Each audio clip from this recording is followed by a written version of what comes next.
Alright, game changers, welcome back to another video here today. Now, as a Call of Duty fan, I even have to admit that there is some sort of manipulation going on in Call of Duty. And this is something that I honestly believe I've been feeling for a couple of Call of Duty games now. I don't know how long this has been inside the game or how much Call of Duty Activision has been implementing this in their games, but I honestly feel there are elements at play that are manipulated in order for us to feel sometimes that we're either doing really well or we're not doing as well if we are playing extremely well. And this is something known as engagement optimized matchmaking. I know we've been talking a lot about skill-based matchmaking because a lot of us know that, but we're not familiar with this concept of EOMM called engagement optimized matchmaking, and we're going to get into that and what we've been experiencing in Call of Duty. And I know right off the bat there are people who don't believe in engagement optimized matchmaking being in Call of Duty,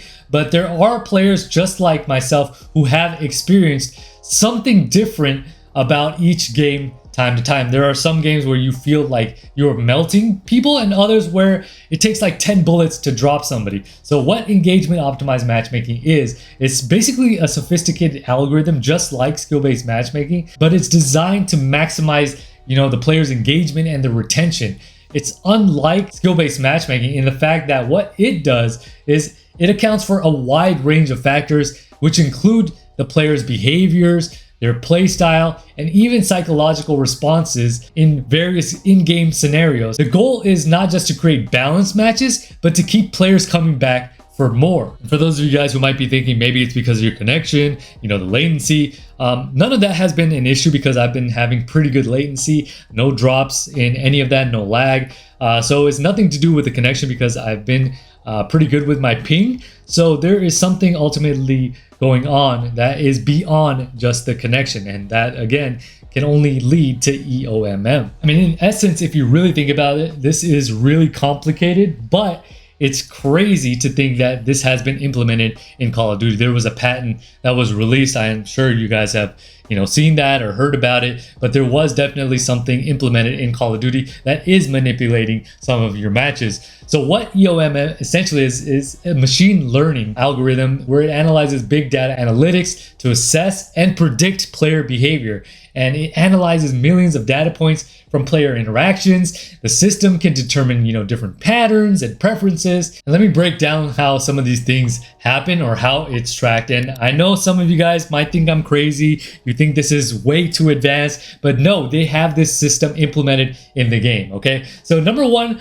is data, because it collects all that data, from every player, takes the game where it's tracked and recorded. It includes your performance metrics, including your kills, your deaths, assists, your in-game decisions, whether it comes down to weapon choice, your play style, and even your social interactions. Okay, it's crazy. Number two is the behavior analysis, because with all that data, this is how advanced this is. It analyzes your different patterns, the way you move, the way the player performs poorly after a series of defeats. The system also places them in a slightly easier match. All of us sometimes, when you've had those matches where you're frustrated, nothing is working for you, your KD ratio is completely like down the drain and you're getting constant negatives, you've noticed you start to get into easier matches, and that's part of this algorithm. So all of these things are due to EOMM. But let me talk about the pros and cons of EOMM. I know some people will be for it, some people will not be for it, but I just want to lay out the facts here because I think that a more informed player becomes a better player, just to know that the system isn't playing us and we're playing the system. At least we know what's happening, because there's a lot of people out there who just have no idea what is even going on. Even though they feel something different happening, they might not realize why it's happening. So one of the biggest reasons that Activision wanted this to be in the game is because it helps players keep investing in the game, meaning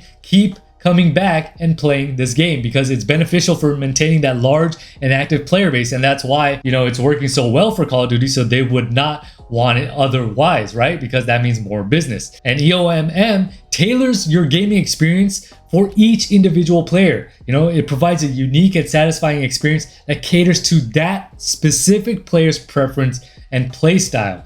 Another thing is, if you're a newcomer, like you're somebody who's completely new to Call of Duty, EOMM ensures that you guys are not immediately overwhelmed by the more experienced players.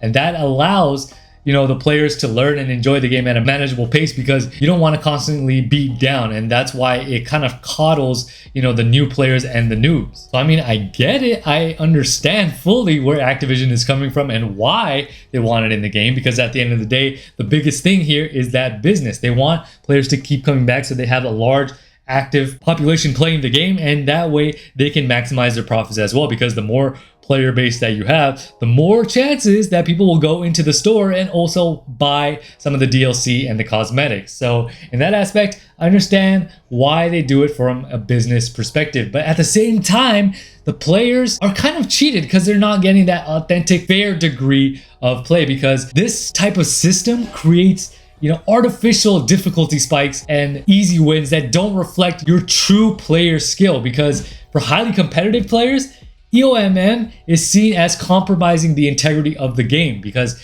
it's manipulated. It's not by strictly adhering to that skill-based matchmaking principle, but they so seem to highly praise, because it's more than just skill-based matchmaking. Because if it was true only skill-based matchmaking, then none of this other manipulation would be happening behind the scene that some of us don't realize is actually happening. Now listen, I get the concept behind it. I really do. It's to keep, the players engaged by adjusting the matchmaking parameters based on their predicted level of engagement. And although this seems like a good idea for player retention and satisfaction, it has a couple of those downsides that some of us don't like to admit or talk about. But for a game like Call of Duty, some of the reasons why it's not a good idea is because, again, I mentioned before, it's unfair. The matchmaking is not solely based on your skill, because that is manipulated and it makes those matches unfair. Because when you think you're doing well or you have a high level of skill and you're, outgunning